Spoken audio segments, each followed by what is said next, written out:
పూజా హెగ్డే ప్రభాస్ నటించిన Radhe Shyam cinema disaster అయినప్పటికీ పూజా హెగ్డేపై ఉన్న క్రేజ్ మాత్రం ఏమాత్రం తగ్గలేదు.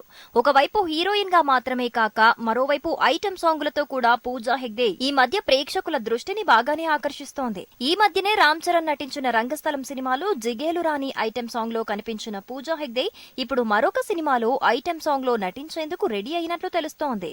F2 ఫన్ అండ్ ఫ్రస్ట్రేషన్ అనే సినిమాకి సీక్వెల్ గా F3 సినిమా త్వరలో ప్రేక్షకుల ముందుకు రాబోతున్న సంగతి తెలిసిందే. అయితే ఈ సినిమాలో ఒక ఐటెం సాంగ్ కోసం పూజా హెగ్డేని సంప్రదించగా ఆమె వెంటనే ఓకే చెప్పిందట. అయితే ఈ ఒక్క పాట కోసం ఆమె ఏకంగా 1.5 crores రెమ్యూనరేషన్ డిమాండ్ చేసినట్లు తెలుస్తోంది. కానీ దర్శక నిర్మాతలు ఆ రెమ్యూనరేషన్ కి ఒప్పుకోలేదని తెలుస్తోంది. ఎట్టకేలకు ఈ డీల్ ను ₹1 కోటి క్లోజ్ చేశారు దర్శక నిర్మాతలు.